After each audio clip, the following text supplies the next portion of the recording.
ماہ ذی الحج شریف جیسے ہی قریب آتا ہے، قربانی کے ایام، حج کے ایام اور ان کی یادیں تازہ ہو جاتی ہیں۔ امت مسلمہ کا الحمدللہ ایک خاص ولولہ اور ایک خاص ذوق ہوتا ہے اسلامی شعائر کے لیے، اور لوگ بڑی توجہ سے اور بڑی جد و جہد سے،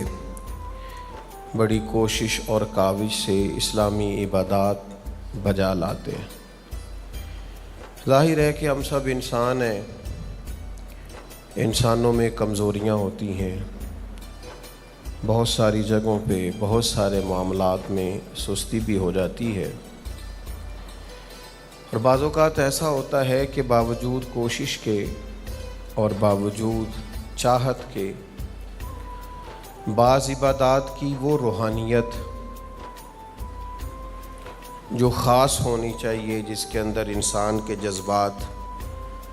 زیادہ سے زیادہ باوضو ہونے چاہیے، ان میں کہیں کمزوری رہ جاتی ہے۔ یہ جو قربانی ہے،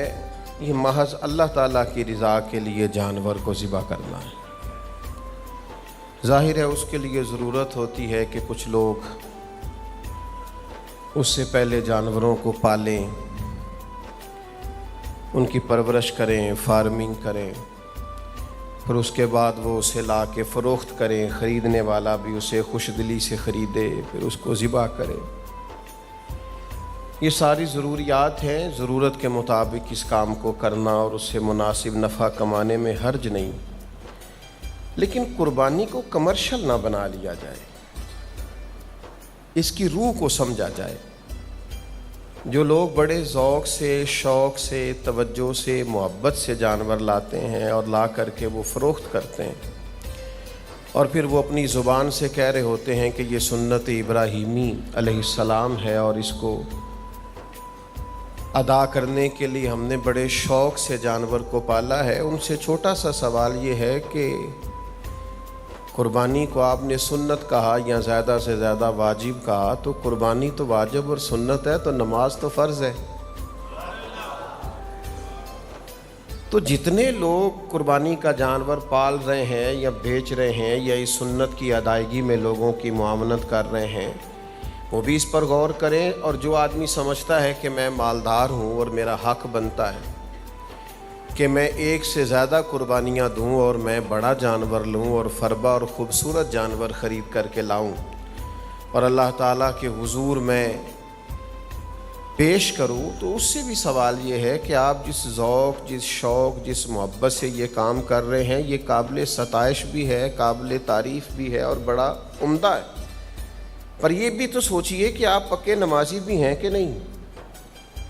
اس لیے کہ قرآن مجید نے جہاں ذکر کیا ہے نا قربانی کا، وہاں پہلے نماز کا ذکر کیا ہے، فَصَلِّ لِرَبِّكَ وَانْحَرْ، اپنے رب کے لیے نماز پڑھیں اور قربانی کریں۔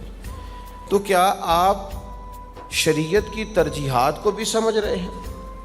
یہاں کہ صرف آپ کا خیال یہ ہے کہ چونکہ میں مالدار ہوں تو اب میں نے کوئی چند موٹے تازے جانور ذبح نہ کیے تو لوگ کیا کہیں گے؟ تو اس سے جب تک ہم نہیں نکلتے کہ ہمیں سوسائٹی میں اپنا قد اونچا کرنا ہے اور ہمیں معاشرے میں اپنے وجود کو ثابت کرنا ہے اور ہمیں اپنی بقا کی جنگ لڑنی ہے، تو وہ جو خاص اللہ تعالیٰ کی رضا ہے وہ نہیں ہم حاصل کر پائیں گے۔ پھر اسی طرح کا معاملہ حج بیت اللہ کا ہے۔ اپنے گناہوں کی معافی کے لیے انسان حج کی حاضری کے لیے جاتا ہے،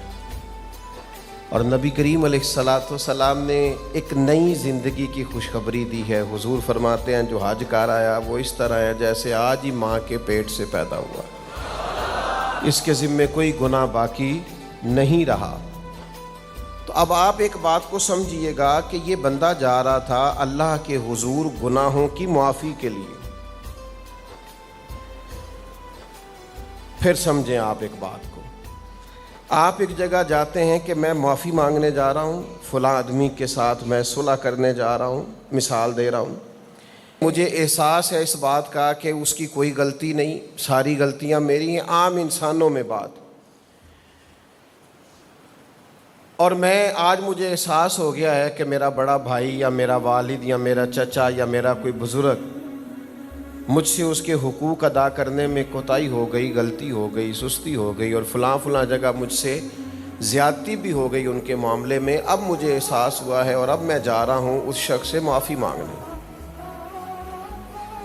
اور میں رو بھی رہا ہوں، میں تڑپ بھی رہا ہوں، میرے اندر احساس بھی ہے، اور میں سوچتا ہوں یار اتنے عظیم رشتے کے ساتھ میں نے یہ کیا۔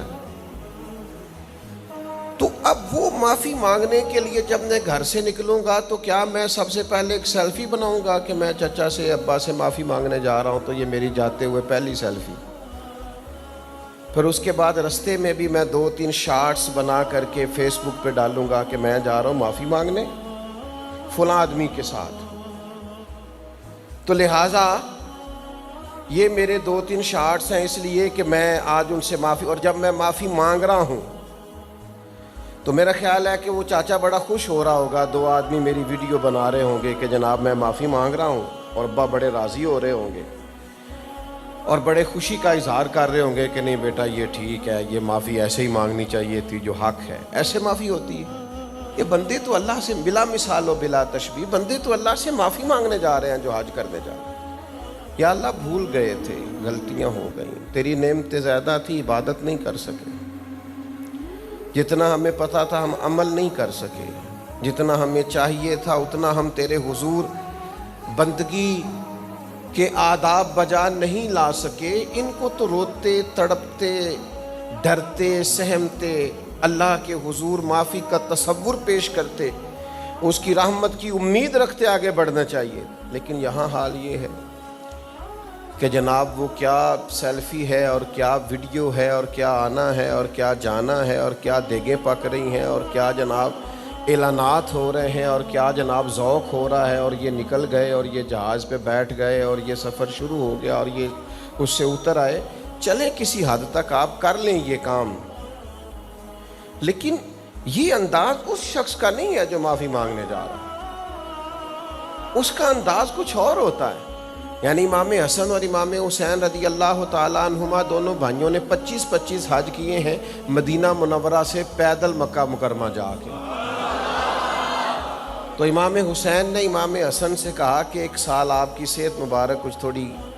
کمزور ہے تو سواری پہ نہ بیٹھ جائیں،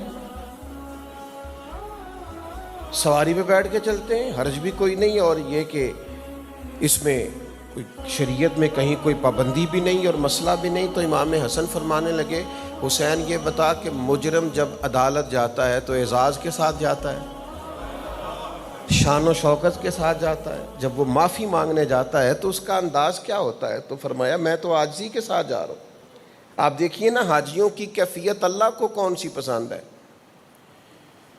اسلام اجلے لباس کا قائل ہے، دھلے لباس کا قائل ہے، خوشبوؤں کا قائل، لیکن 8 ذی الحج کو حاجی نے احرام باندھا ہے، اور جو حج کران والے ہیں انہوں نے شاید کچھ دن پہلے سے بھی باندھ لیا۔ اب وہ 8 بھی ایک میدان میں رات گزری ہے اور 9 کے دن وہ چلے گئے ہیں عرفات میں، اور 9-10 کی درمیانی رات بھی مزدلفہ میں گزر گئی ہے، اور وہاں کی ریت بھی سر میں پڑی ہے اور کپڑوں پہ پڑی ہے، اور یہ روٹین بھی نہیں ہے لوگوں کی اس طرح 2 چادریں باندھ کے رکھنے کی، لیکن یہ انداز وہ ہے جو رب کو پیارا بڑا ہے۔ مالدار ہے، کروڑ پتی ہے، ارب پتی ہے، اس کے پاس سینکڑوں سوٹ ہیں، پہننے کے لیے باری نہیں آتی آج کون سا جوڑا پہنوں، لیکن اتار کے ایک لباس پہن لیا ہے۔ حضور فرماتے ہیں، رب فرشتوں سے فرماتا ہے یہ جو میرے بندے آئے ہیں یہ کدھر آئے ہیں؟ گویا انہوں نے تو کہا تھا نا خون ریزیاں کریں گے، اللہ فرماتے ہیں یہ کدھر آئے ہیں؟ تو فرشتے کہتے ہیں یا اللہ یہ نہ تجھے راضی کرنے آئے ہیں، یہ تیری رضا کے متلاشی یہاں آئے ہیں۔ تو رب فرشتوں سے فرماتا ہے گواہ ہو جاؤ، پھر میں نے سب کی بخشش فرما دی۔ یا ترغیب و ترہیب میں حدیث موجود ہے۔